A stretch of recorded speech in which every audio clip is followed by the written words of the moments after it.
Hello, YouTubers, friends, compatriots, Gulliver Shills, Desolate Serfs, Peasants, Vassals, Hatekutosai.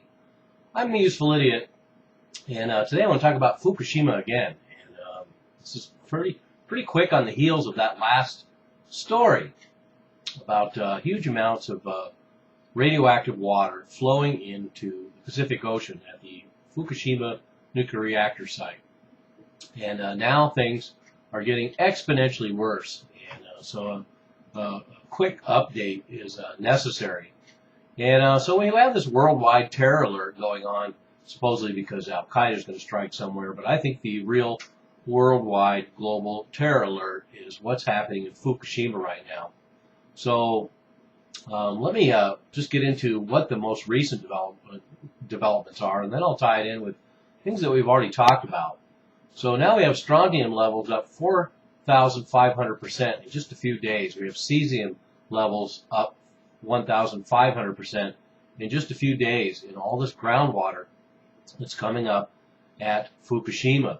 And TEPCO at first said it didn't know why. They've talked about trenches and just water coming in there. It's built on top of an aquifer, so that should tell you something. I'm not that much of a geologist, and I'm theorizing that if the groundwater is seeping up and is now breaching their underground wall, then it pretty much means it's saturated, which I can only imagine what kind of radioactive water is now spreading around underground.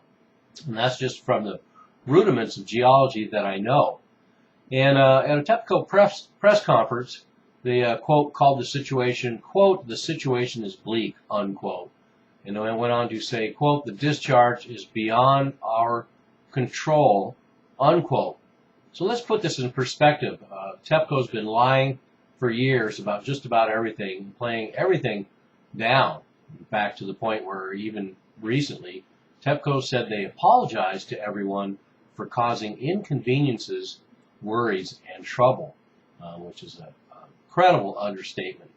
And so for them to come out and say the situation is bleak and the discharge is beyond their control, things must be truly and royally fucked.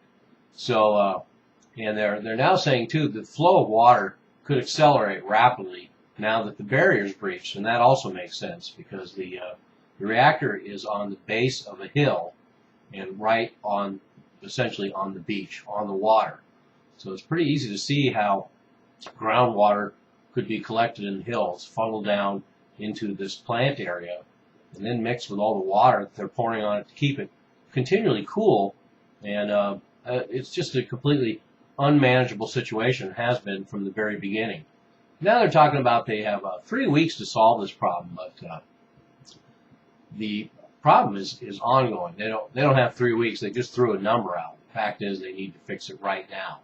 And in fact, one TEPCO official came out and said, "Right now, we have an emergency," unquote. So they're being pretty dramatic for them.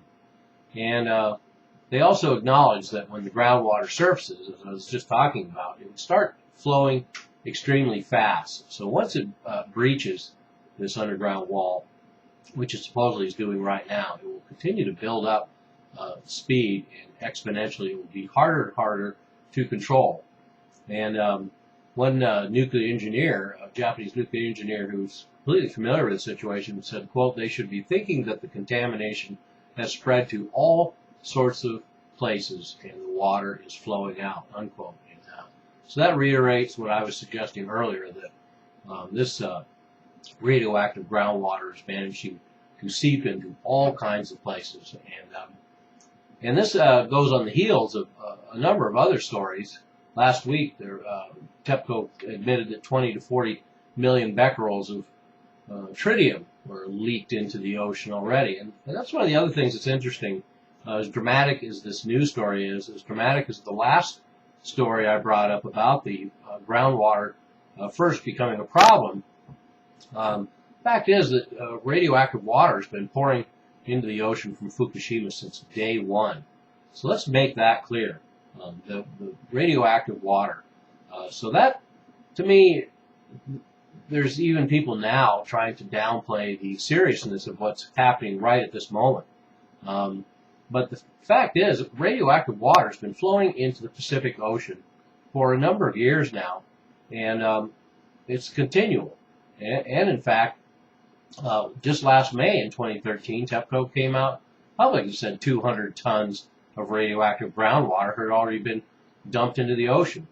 And they continue to have earthquakes there as well, and they have to continue pouring water on these fuel rods and these reactors for years to come.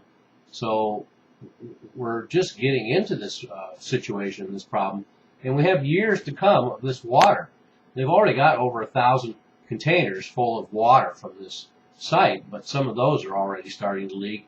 They're actually having to tear down entire forests to make room for even more containers. But are they going to be able to even build containers quick enough to contain this new dramatic development in this water problem they have?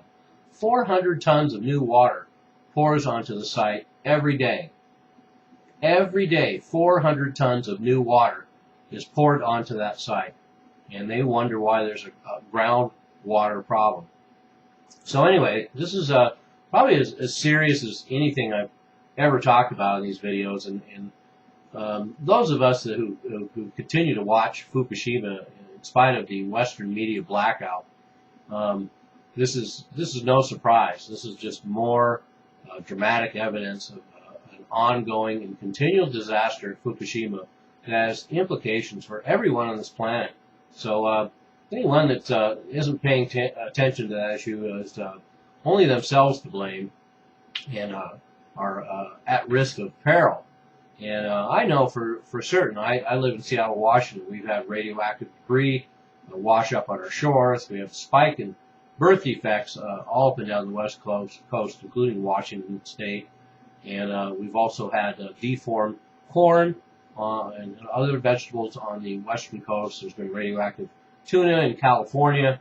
And this is only the beginning, it would appear. So I can't add anything to this.